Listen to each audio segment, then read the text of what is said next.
Translator, Ninetales. Editor, Dark Gem. Many thanks for your trouble, Fozi. Qin cupped his hands in gratitude. Since Fozi Foshin chose to accompany him, he refrained from riding upon the dragon Qilin and instead leapt lightly to the ground to walk beside him. Such was courtesy between peers. The heavens have already grown dim. We ought to have asked Cultmaster to remain upon the mountain for another night. The two figures descended the mountain at an unhurried pace. Though their steps appeared leisurely, each stride spanned great distance. No less than 10 times the swiftness of ordinary men. Foshin spoke. Though Cultmaster Qin stayed but a short while at Great Thunderclap Monastery, you have stirred no small commotion. Some monks have lost their lives. Others have cast off their robes to return to secular life. Yet even so, Rulai still permitted Cultmaster to depart the mountain. Qin smiled faintly. Rulai's breadth of heart is something I deeply admire. As expected of the foremost awakened one of Buddhism, he cast aside sectarian bias and was willing to save Granny Sai. For that, I am most grateful. Foshin returned the smile. Cultmaster, I would like to peruse the great educational Heavenly Devil scriptures once more. Would that be possible? Qin drew out the great educational Heavenly Devil scriptures and unfurled them. Countless passages flowed forth like a river of ink across silk. Fozi Foshin read as he walked, yet shook his head repeatedly. Truly pernicious arts. Every divine ability and technique instructs one how to seize life. Even the methods of cultivation are steeped in wickedness. Qin brows lifted in surprise. Fozi, why do you speak thus? Look here at this Heavenly Devil creation technique, stripping skin to fashion garments. Souls, spirits, chi, and blood must all be sealed within to create vestments of constant transformation. Is this not an evil craft? Qin smiled. The Heavenly Devil creation technique chiefly refines the inner body. By sealing one's own soul, spirit, chi, and blood, it guards against invasion by external arts. It is not for flaying skin to tailor robes. Should one wish to transform appearances, it may be achieved by pairing Heavenly God creation technique with spirit creation technique. Foshin shook his head. Cultmaster, it is you who have misconstrued it. Who has not heard of the wickedness of the Heavenly Devil techniques? You are yet young. How many texts could you have read? It is only natural that your understanding strays. Take this pre-celestial creation technique. Is this not a devil art, requiring the plundering of a newborn's pre-celestial chi? Those who cultivate it may never age, but how many infants must perish for that? Qin did not know whether to laugh or weep. The so-called pre-celestial chi does not refer to infants, but to the infant state. Before birth, an infant dwells in the pre-celestial condition, the inception of yin and yang, preserving origin. The placenta connects the pre-celestial to the mother. There is no need to breathe, and thus the soul remains pure and without blemish. Fozi, you misunderstand. There is no need to consume placenta or child. One must instead treat oneself as an infant. Foshin continued to shake his head. Cultmaster, do you still deny it? And this Earth Aeon creation technique, does it not gather devil flames from sun and earth to refine all living beings? The more lives refined to death, the more damned souls, and the greater the power. In the end, devil flames become hell, all for the Aeon of Earth. Qin smiled again. This technique bears the word creation. It cultivates the spirit, strengthening the primordial spirit. Using the souls of others to strengthen one's primordial spirit, how is that not a devil technique? Foshin demanded. Qin replied calmly, it may be combined with the pre-celestial creation technique, preserving the origin of heart and spirit, transforming oneself into the infant state and linking with the earth. By drawing upon the chi of Mother Earth, one may strengthen the primordial spirit and bring forth myriad lives. Fozi, in these recent days of cultivating the great educational Heavenly Devil scriptures, my spirit embryo has grown extraordinarily robust. The effects of these two techniques are by no means slight. You may cultivate them as well. Foshin smiled gently. I shall not cultivate. I merely wish to criticize. Qin cast him a deep look. Foshin appeared open-hearted and showed no trace of deceit, so Qin returned his smile. In that case, Fozi may continue. Foshin kept reading as they moved farther from Great Thunderclap Monastery. The more he read, the more he shook his head. By the time they reached the foot of the mountain, night had fallen utterly. Yet by then he had read more than half of the great educational heavenly devil scriptures. Chinmu surveyed the surroundings. Before him lay Eternal Peace Empire.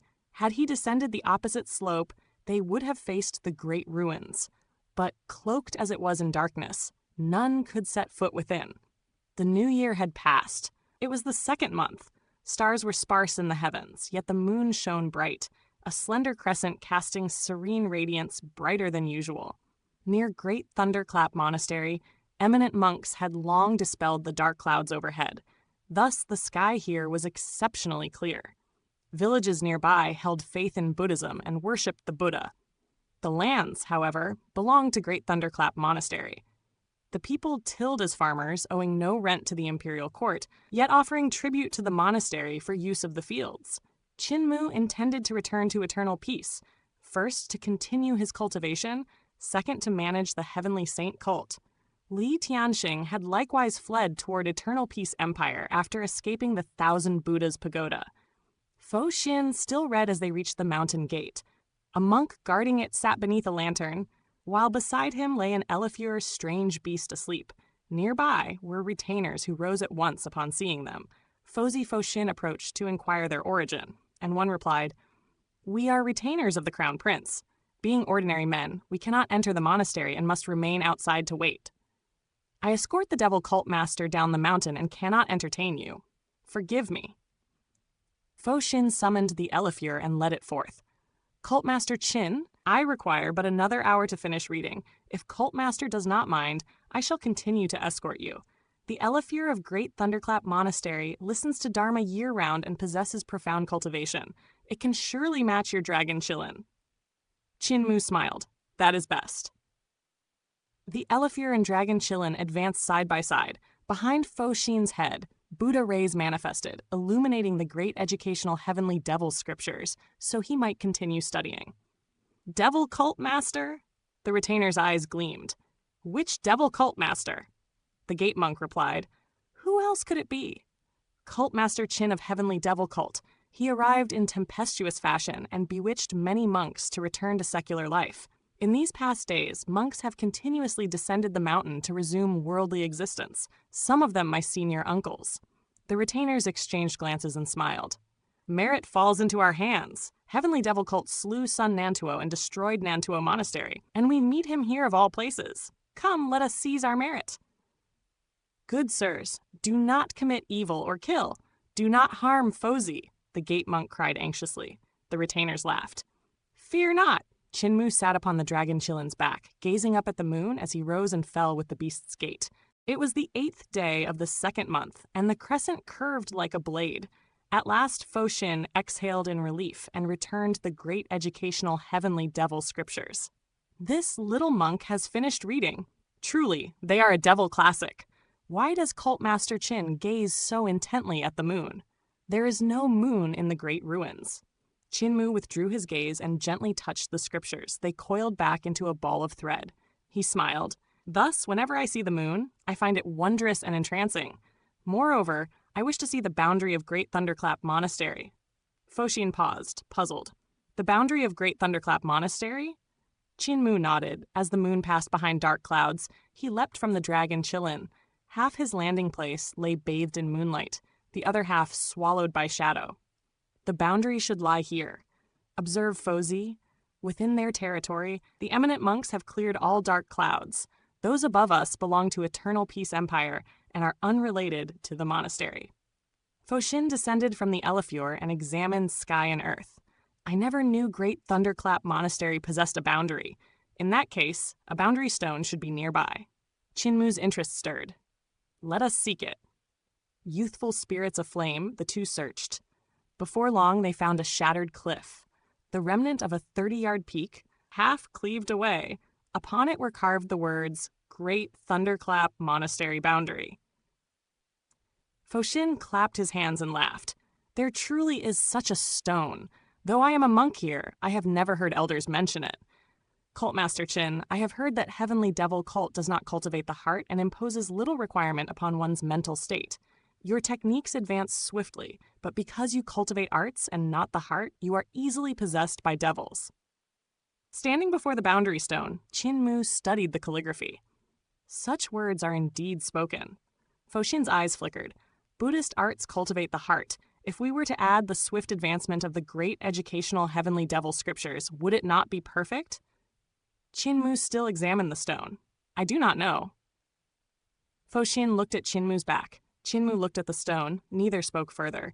Suddenly, Buddha light blazed forth, while dense devil chi surged. Beneath the boundary stone, the world split between Buddha and devil, righteous and wicked colliding with a thunderous crash. Qin turned. Buddha rays shone behind his head, and he appeared as a vast yellow-robed Buddha. Each lift of hand, each step of foot thundered. He executed Rulai's Mahayana Sutra. Meanwhile, sinister devil chi poured from Foshin, devil flames roaring about him. He wielded the Earth Aeon creation technique. Without warning, beneath the boundary stone they clashed. Qin vital chi gathered into clouds overhead, within which 5 heavens and 10,000 Buddhas flickered faintly. Foshin's devil chi surged like a storm, devil flames blazing ever fiercer. They sprang like hares and dove like falcons beneath the boundary. A sudden boom resounded. Foshin grunted and retreated a step. Qin advanced, palms striking one after another, each blow heavy as the boundary stone itself. Foshin staggered backward. Blood streamed from eyes, ears, nose, and mouth. Boom! Another palm descended. Qin resembled a colossal Buddha wielding colorless karmic fire. Foshin raised his arm to block. Bones cracked audibly. He retreated until his back struck the boundary stone, his heart sinking. Boom! Another strike. Foshin groaned and collapsed beneath the stone. Raising a trembling hand, he said, "Enough, I concede." Qin fists fell like rain. After a time, he stood upright, while Foshin lay a mass of blood. "Your devil nature is severe. I would have left you alive to witness how you ruin Great Thunderclap Monastery." Qin withdrew his fists. Blood dripped from his fingertips. Gazing at the unrecognizable Foshin, he spoke softly. "You misinterpret every technique in the great educational heavenly devil scriptures. You are more devil than devil. If you lived, Great Thunderclap Monastery would surely perish by your hand." Foshin still breathed and sought to speak, but at that instant a sword light flashed. It pierced the space between his brows. The flying sword drove through his skull and nailed him to the boundary stone. As life fled, he heard a jubilant cry. "The devil cult master is finally dead. This wretch's devil nature was too heavy. Fozi was too kind-hearted to deliver the fatal blow." Another laughed. "In the end, we were the ones to finish him. Sever his head and claim reward from the Crown Prince." Translator, Nintails.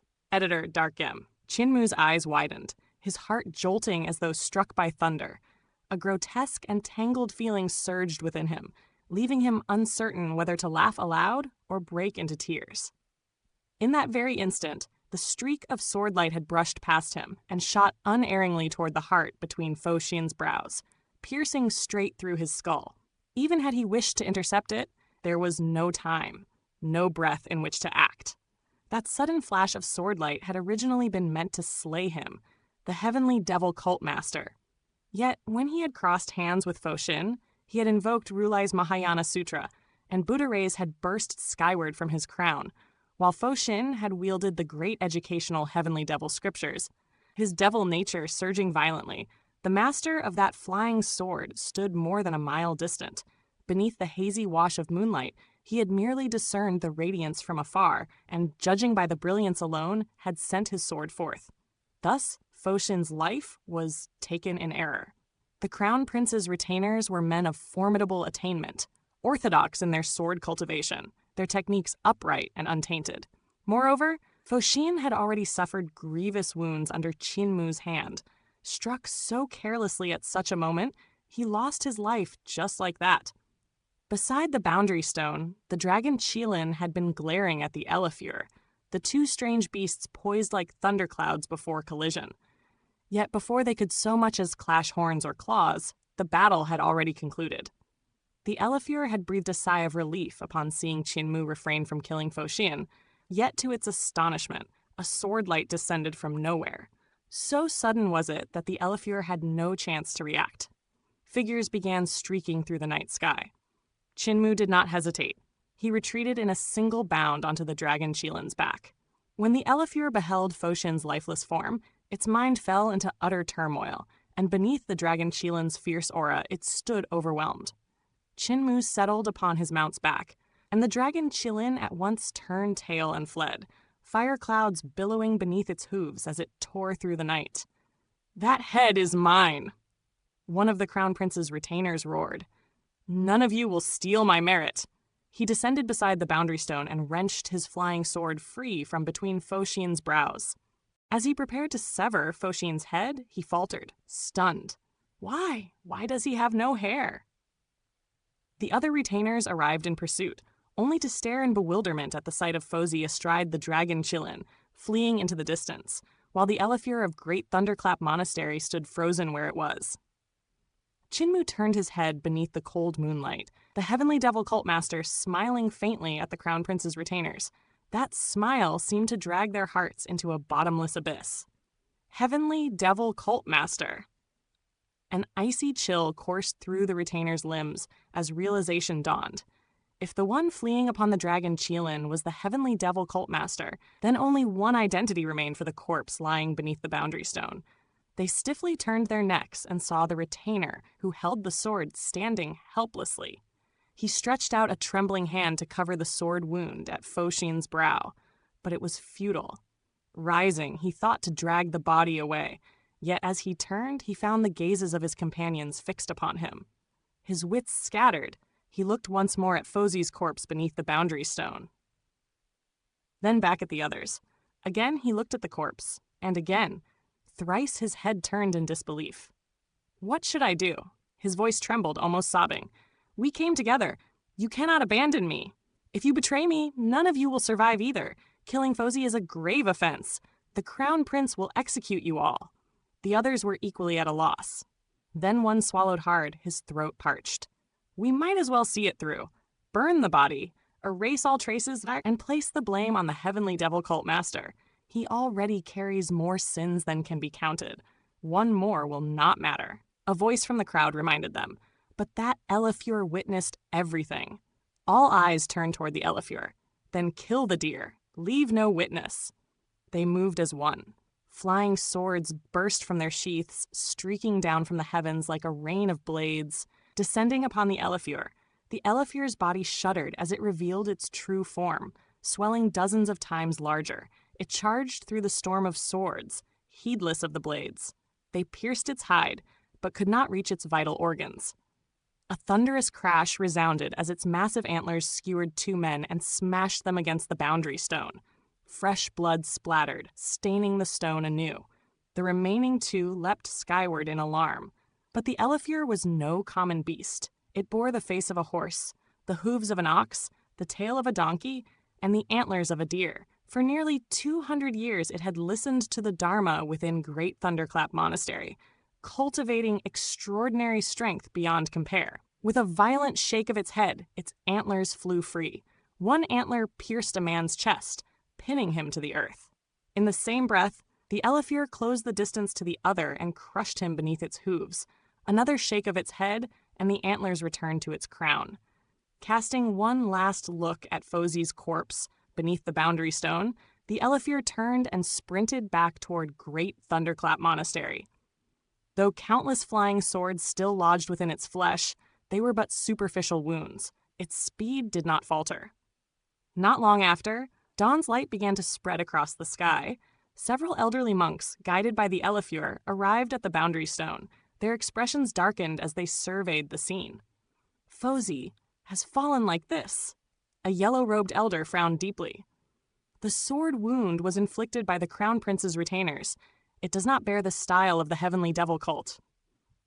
"It matches their weapons exactly. Yet Rulai is presently in discussion with the Crown Prince regarding the fate of the world. To change the dynasty, to correct Emperor Yanfeng's reforms, to return all to its origin. This plan is of utmost importance.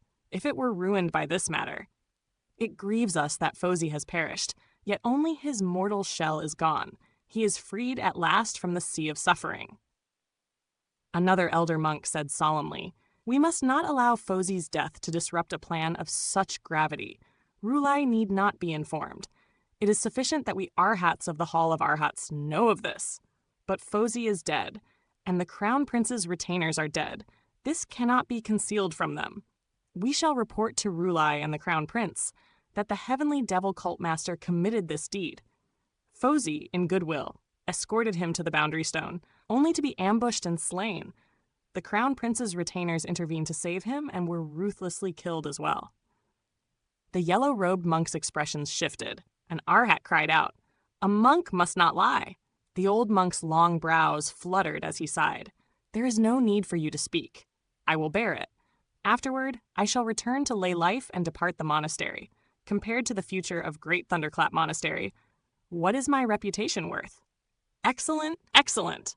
Senior brother is righteous." All the monks pressed their palms together in reverence.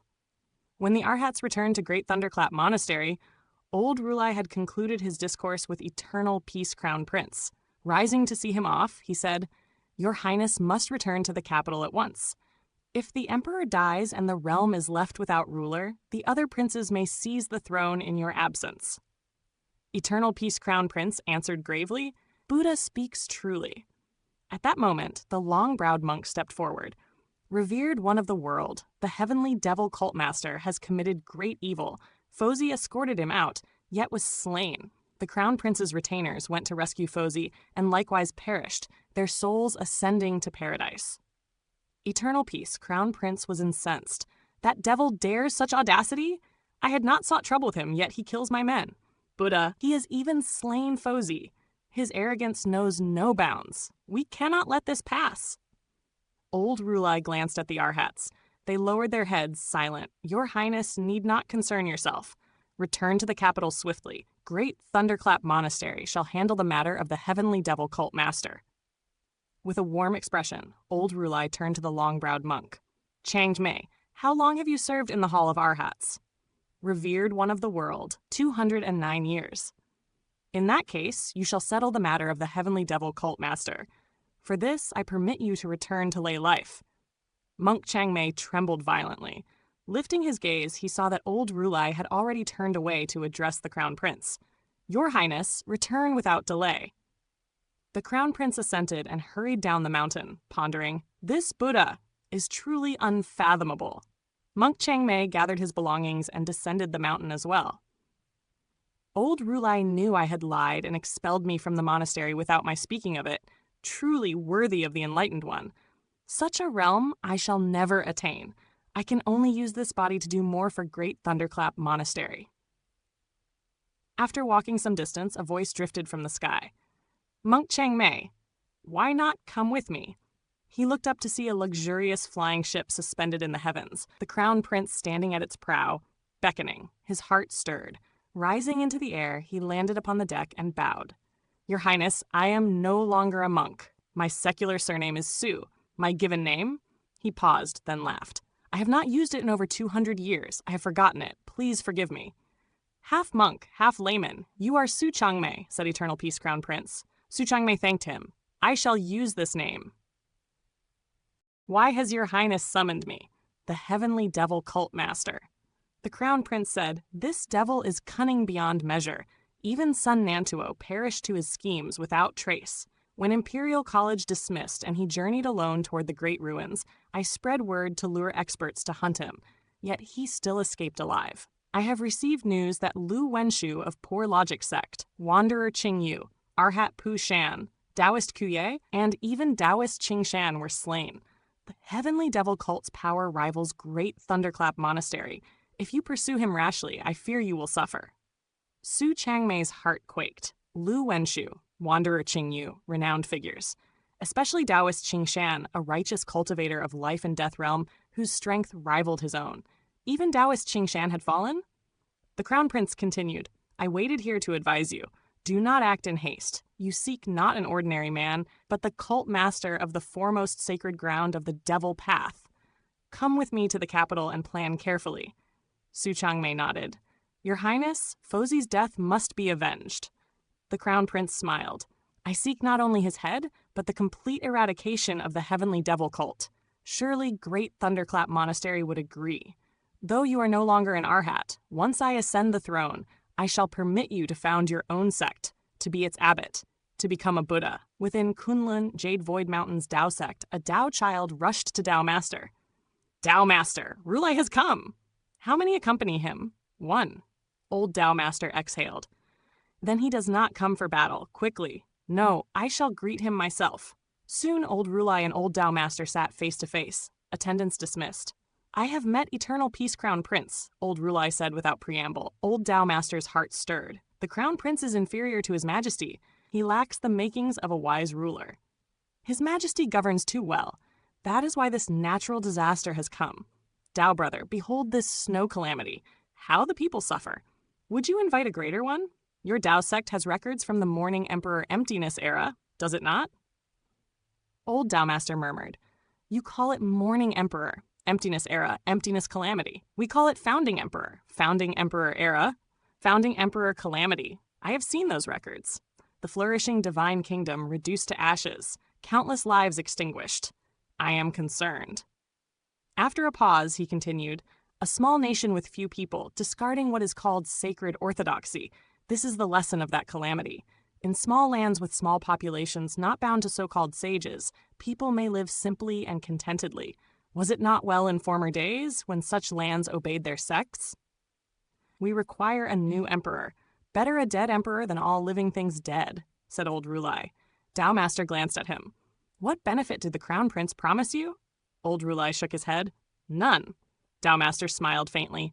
I believe you. Rising, he added, my Dao sword has long lain idle. I wonder whether it has dulled, or whether it can still slay a true dragon. Old Rulai stood and bowed. Many thanks, senior brother, for your assistance.